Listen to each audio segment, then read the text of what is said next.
Oh, Dead Man Logan. That's gotta get read. Yeah. That's gotta happen. There's a new My Little Pony over here, Vic. I know you've done it in the past. Yeah, it's Friendship and Magic. Is Magic. He hasn't been keeping up on. Yeah, that no, one. I'm not. Oh, okay. That one. You like Nightmare Nights was the one you're following. 3 issues in. I'm not just jumping in there. Because that one's more along the lines of like Ultimate My Little Pony. See, what do I look like? It's a newsstand buyer? Nah, dude, direct market.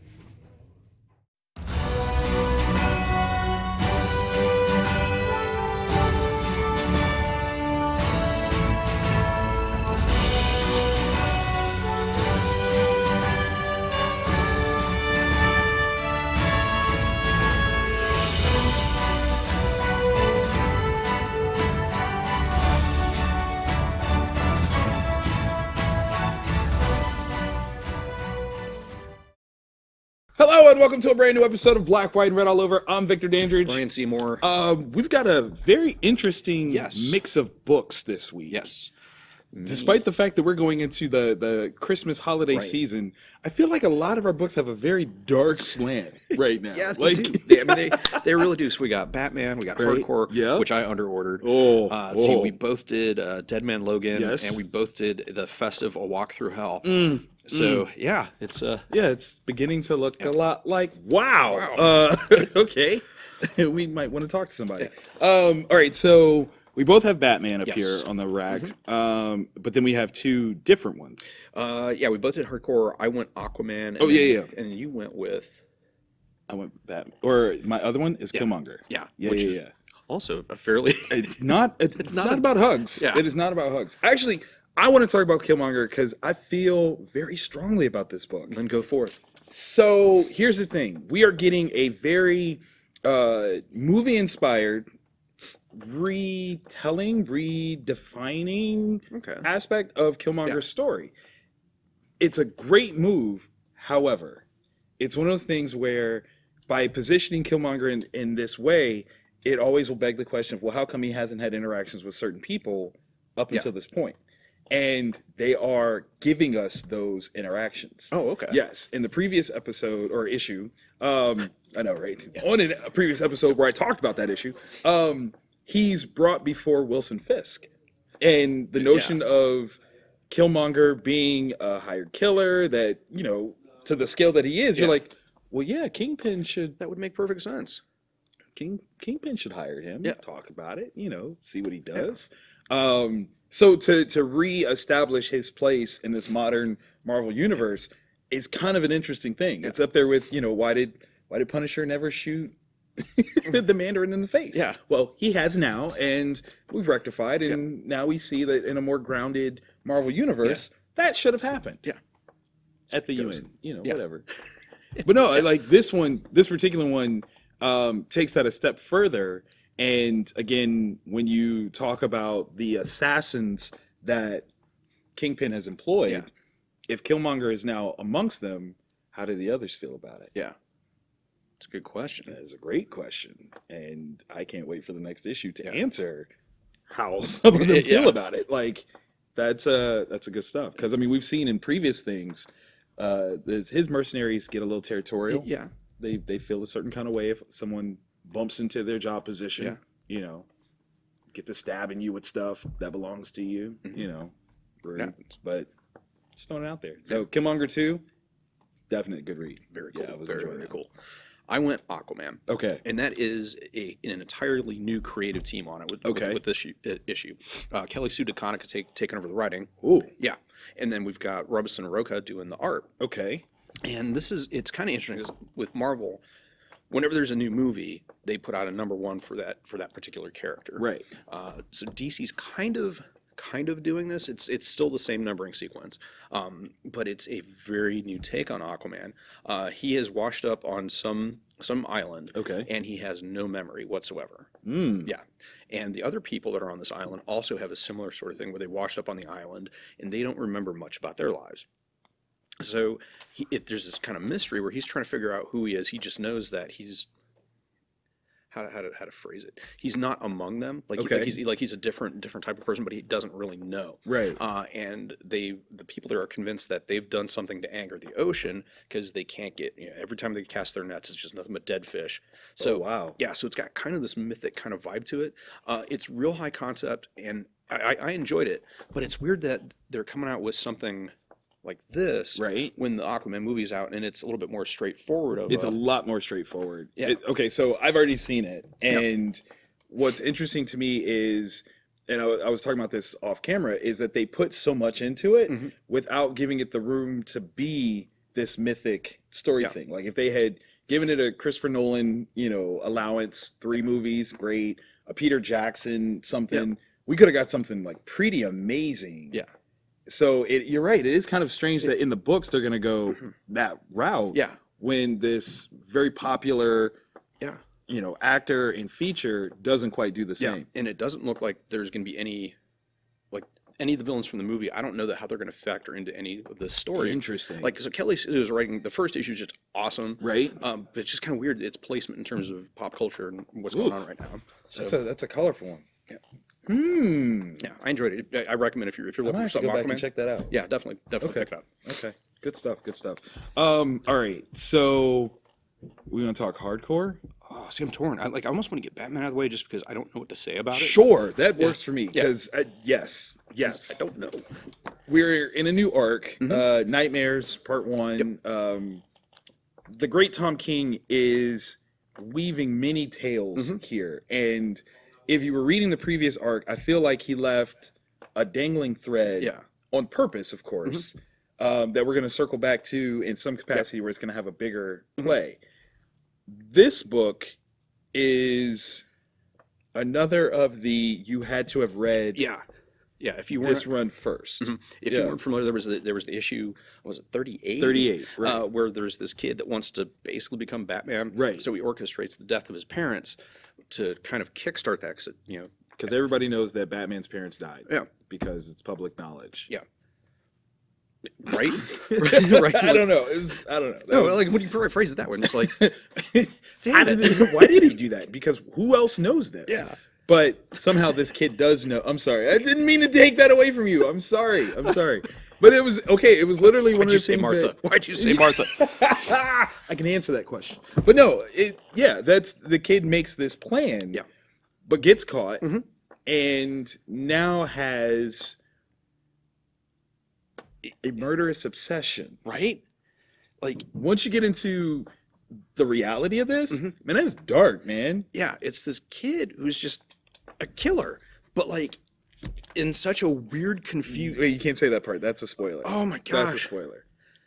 Yeah, Do you think that he's actually trying to be Batman? And since I was being a smart A, but maybe he's not trying to be Batman, but trying to be Bruce Wayne? I think he's trying to be Bruce Wayne. Yeah, because that's more what's happening. He's not trying to. He doesn't know the end result. Yeah, perhaps. But that thing of, I want to be Bruce Wayne. Yeah. Well, Bruce Wayne's parents got killed. Right. Mine should be gone. That ought to work for me. That should put me on a path. Because I guess, in the general public, not knowing that Bruce Wayne is Batman, but he survives the death of his parents and becomes this brilliant businessman, entrepreneur, philanthropist, all that stuff. Yeah. Maybe that's an end goal. Maybe, But like this kid is... it's especially because it was only when he got to that scene that I fully appreciated, like, wait, this is... and that messed me up. Like, it really, really did. Because I'm like, that's not how the story... No, wait, that just changed really... What? Oh, the editor slipped up. No, they didn't. Yeah. Oh, yeah. Now I get it. Yeah, it's a darkly penetrating story that you will flip pages back and forth at least twice. Yeah, because once you figure out what's going on, because that's the thing is because you don't know at first. Right. And then when you do, you're like, oh crap. And it makes me wonder if at some point, issue 38 or this issue, somewhere down the line, there was going to become key issues that people are looking for, because what happened, the people from this suddenly become incredibly important villains in the future. That's I think the key aspect here is that he's building a new pantheon of villainy here. I can see that, yeah. That there are characters that you're like, oh, okay, well, that's cute. Oh no. That's not cute at all. No, not cute. This is going to be long affecting, and much in the same way that he's redeemed Kite Man. Kite Man can't be alone. So to add some stuff to it, I will tell you this though: if this kid becomes the new Condiment King, Condiment King is not one to play with. He cuts the mustard, literally. You're welcome. You are welcome. I was so proud of that. It was amazing. Thank you. It was boom, amazing. baby, spitballing. This one was this is an interesting one. I was not loving it at first, but then once we got to the end point, I was like, oh, it's that. That's what's happening. Mind flower blossomed. But like hardcore though, was the one immediately we latched onto. This is one now. Image had contact. Image Diamond Comics was contracted by Image to talk to retailers and like, all right, have you ordered enough hardcore? I, of course, because I'm like, I hate talking to my sales rep. I'm like, I totally. We're good. And I probably am wrong because this is Andy Diggle and Alessandro Vitti. Yes, but Andy Diggle working under a story concept as created by Image, partners. Kirkman and Silvestri. So high concept, like a joint combination between Skybound and Top Cow. As a concept, under the pen of Andy Diggle and a phenomenal artist here. No, you didn't order enough. Not even close. So that's what I'm maybe doing. God, I don't know. There's not a lot that we can spoil because it's really like a premise issue. Like here's what the rest of the story is gonna swing from. So there is a thing in the back of the book that I read previously, which I think we can say what this is. Okay. So it's a government drone program that is unique in its designation of drones. Yes. That's what we'll say. Yes, it's very unique in its designation of drones. This... I'm just going to watch you tap dance around. I'm like, how are you not going to spoil this? This is every sci-fi action movie that we've been waiting for, video game that we've been waiting for. Dude, this is kind of brilliant. Like at first I was like, okay. Page 2. Okay, this is kind of intriguing. Wait, what? Hold on. And then I'm reading like, my life depended on it. I am perplexed. I am invested. I love all of this. It's on a clock too. It is, man. 72 hours. Like, why is this not a show? I would watch this right now. Oh gosh, and because the thing is, it could be a show because it doesn't have to be the same drones at all. Like at all. It's the type of drones, different sides using drone. Hit up your local comic store as fast as possible because this is probably going to sell out. It is amazing. It's so much fun. So there came a point, right, that as a teenager, I was into movies that were like over the top action, people's heads get blowed up good. That's what this is. That is literally like that pinnacle teenage, like, this. And I'm saying that as a 36-year-old man. It took me back there. Like I was like, I want to get this book, go to the mall, eat in the food court, and just read. Like that's because it's amazing. Because I want to see how he. I just pick it up. Okay, so being that this is, and this is the weird part, who owns this? Because it's all over the board. Right. It's crazy. It's under Skybound. But obviously, I mean, okay, I guess it's just strictly Skybound. So Silvestri must have just been like, here, you're blessed. Is this something that is supposed to be a part of the Amazon deal? Because if it is, that's a show. Like, I wonder if it is. I don't know. I'm just saying, like, that's a good show. I would watch that. And like you said, the characters can change very frequently and should. Somebody 9-picture deal that, because, yes. It's going to be good. Yes. It's going to be good. All of that. And on that note, I think it's time for some Honorable mentions. All right, so we've got two that are the same, and then we defer. Yes. Where do you want to start? Talk to me about Spawn, because I was not expecting to see the Spawn on the table. Let me tell you what happened. Okay. What happened was, I've been watching Todd McFarlane on YouTube doing his drawing presentations, and they're freaking fascinating, right? Like, I'll be honest, okay, and this is gonna be so bad. Okay, let me back up just a little bit. So, in addition to this fantastic show that I've enjoyed 5 years on, pretty soon. Yeah. What's up? I also do Hall of Justice podcast with Seth Everett, and Seth actually did a documentary series or something like that on Todd or with Todd. And so they know each other. He's actually been on the show recently, twice actually. Like it was like one time like right after New York Comic Con, and then as a memoriam to Stan Lee. So Todd McFarlane's kind of been in my brain pan recently, and watching the art videos has been like just really fascinating, because I was never a huge Todd McFarlane fan. Just in the span of things, it's not that I didn't think he could draw, it just his books didn't capture me. I wasn't a Spider-Man fan back then. I just wasn't. Like that didn't come about till honestly the first Sam Raimi movie. I'll acknowledge this. It's very true. Spawn was cool, but again, not necessarily my cup of tea. So I didn't have a McFarlane thing. So to see his stuff now, I was just like, oh man, this is like, he's really good, and I love the way he breaks stuff down. This is awesome stuff. Greg Capullo like came from that era of stuff. His run on Spawn, I actually had a couple of books of, so I was a fan of Greg's. But I say all that, I come in, I see Spawn, I'm like, meh, let me try it. Let me get on this. So who's the jerk that jumps in on issue 292? Me. But what's interesting is like it's Spawn. So if you know the core concept of Spawn, Spawn is this hellish figure. It's still Al Simmons, which is good. I was so afraid like somebody else would become Spawn, and I'm like, I don't know nothing. Who is still at war with heaven and hell. Like core concept, there you go. This is now some interesting ramifications of a new planet he's got, but at the same time still a same old Spawn plan, which is fun. Todd is writing it. We've got, and I'm gonna butcher this name, Simon Kudransky, maybe Kudransky. The art is beautiful.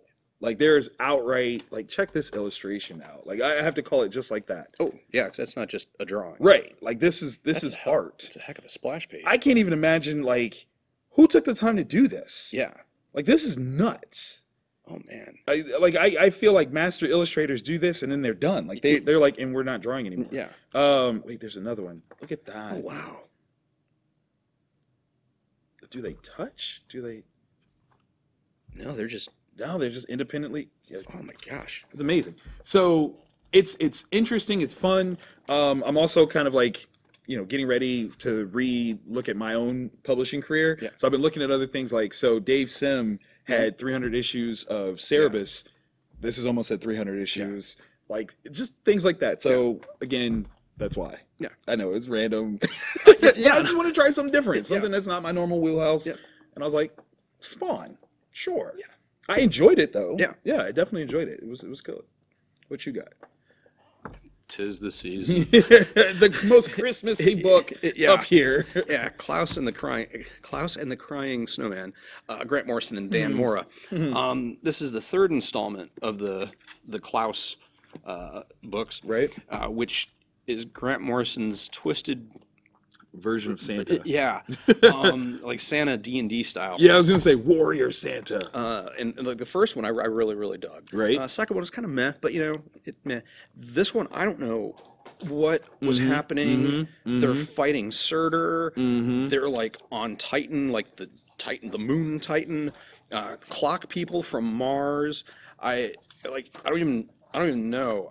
This is a clear indicator that whatever psychedelic drugs that Grant did during his Animal Man run are still in the system. They're still in there. They're still. He cracked his back at a chiropractor. He's having a flashback, a retro trip, and somehow. I mean, it's really a crying snowman. It is a crying snowman, and somehow Klaus is able to turn.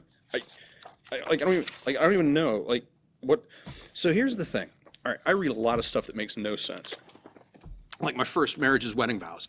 And what I would like for you to do out there, people, is pick up a copy of Klaus, and then also this week is the new League of Extraordinary Gentlemen, The Tempest, by Alan Moore. Oh. Buy them both.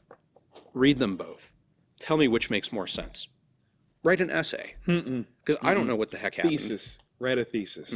You should get graded and graduated for your efforts on that. Ooh. Yeah, I don't know. You know what I just found out? They don't like each other. Really? Yeah. They got like long-standing beef. Dude, I've been digging into comic history stuff. I'm learning some stuff, man. Morrison and Alan Moore do not like each other. Morrison actually criticized, like was one of the first persons to openly criticize Watchmen and say it was whack. Like straight up was like, it's whack. What do you say? Like the smartest guy isn't smarter than the writer. And I was like, that's like a triple diss. Like, I don't even understand how you just dissed everybody in this book. He was like, what do you say? Rorschach's meeting with the penitentiary doctor guy, the psychiatrist guy. Yeah. How he tells him one story and the guy starts to go crazy. And he's like, why? Like, that story wasn't that crazy. And this guy does this for a living. And I'm like, he just deconstructed the deconstruction. Oh my God. It was, wow. Yeah, apparently they've had a long-standing. So I'm like, dude, let the dark magics fly. Yeah. Come on, I would go to that Hogwarts meeting. Oh, man. Let's go. Yeah, because they're both into that. Yes, they are, which is my point. I'm like, oh my God. Woo! Yeah, I'm learning stuff, dude, stuff. It's amazing. It's insanity. Yeah, so the fact that you said both of those, I'm like, ooh. Does he know? Ooh, goading. Poke, poke. The bear. Okay, do we continue with the UK theme and go to A Walk Through Hell? Okay, I'm gonna be honest. Yep. I like To Walk Through Hell better than I like Dead Man Logan, so I was gonna jump into Dead Man Logan. Okay, let's talk. Okay, so which one Oh my would you gosh, rather? that's weird. Okay, because I dug Old Man Logan. Like, not that I didn't really Walk Through Hell. I dug Dead Man Logan. I mean, okay, let's talk Dead Man Logan. I gotta. Okay. Yeah. Really? Yeah. I felt it was truly a #2 issue. Yeah. Okay, I can see that. Like that was my thing. I was like, with this, okay, issue 1's got all the concepts. It's got so much concept, and then this is now. How do you? I don't want to call it pedestrian. That sounds rude. Yeah. But it's a #2 issue, so that it is the #2 issue. It's much more comedic. It is a lot of comedic. Yeah. Which I don't mind. I didn't mind that. Yeah. Because the hard shift. Yeah. And there was a couple. That beginning is so good. Oh yeah.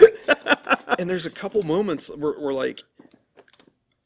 Sin asks the question that makes all the sense in the world. It totally does. And I'm like, oh, well yeah. Well, yeah, that's why wouldn't you do that? Yeah. Like, what's crazy is in this one, and it's got gloves. It's his eyes. Sin and Crossbones are the most logistic individuals in this entire book so far. Yeah. And I'm like, I'm siding with the enemy, and I feel really bad. Right. Like, I'm literally siding with the neo-Nazi Hydra team by asking the questions that they're asking, and doing the things that they're doing. I'm like, nah, that I would do that. Yeah. Wait, am I bad now? Like, that's I don't know. There's something about the repetition though of Hawkeye and Logan's efforts. Yeah, because it's still that's the thing that's kind of losing me. Because at some point you're like, we've already beaten up everybody. Right. We can't keep doing that. Yeah. Like that's so like that part kind of sucked. But that ending though, right? That ending though, yeah. I tell you what, that's a brilliant plan. Yeah. For me, I was like, oh, yeah. Because what's next? What are they going to do? Issue 3? Because that's going to galvanize. Yeah. So, but A Walk Through Hell, is also amazeballs. It's so real. Yeah. That's the thing that okay. The thing that creeps me out in all scary movies is when people do normal things abnormally. Yeah. This, for all intents and purposes, should be a jump scare fest. Yeah. The fact that it is not is abnormal to me. Yeah. And that's the part that creeps me out because I'm reading this knowing that I'm absorbing logic that I should not be privy to. Yeah. Like, it all makes sense. The characters are real. Yeah. The way they're working their way through it, like detectives. I mean, they are. Yes. But it all makes perfect sense. They're all trying to figure out something. The flashbacks give you so much more. The conversation that's going on there. Dude, that was creepy to me. And I can't even understand why that was so creepy. Yeah. But it absolutely was. And I would pay money to see Tarantino do a scene just for that conversation. Oh. Because there's something about that right there that it unnerved me because nothing they said was unnerving. Right. That's what got me. Right. Nothing about that was threatening. It wasn't horrific. Yeah. But the fact of it not being so is what made me so like. Yeah. And that person is horrific. Exactly. And it makes you wonder because the way he's talking about looking at, and then how are these?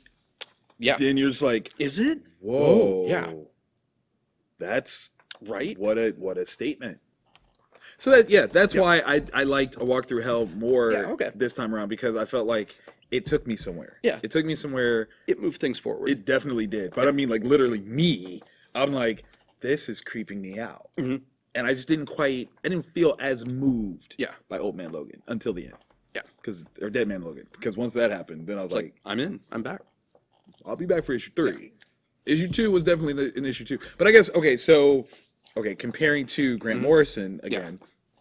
So this is obviously a 2 of 12. You only get 12 issues here. Yeah. Other thing that I would compare it to is the notion of All-Star Superman. Yeah. In All-Star Superman number 2, we get a huge jump forward in that story. So nothing is wasted. And I guess that's where I'm coming from. Is I felt like there's so much of this that is, redundant.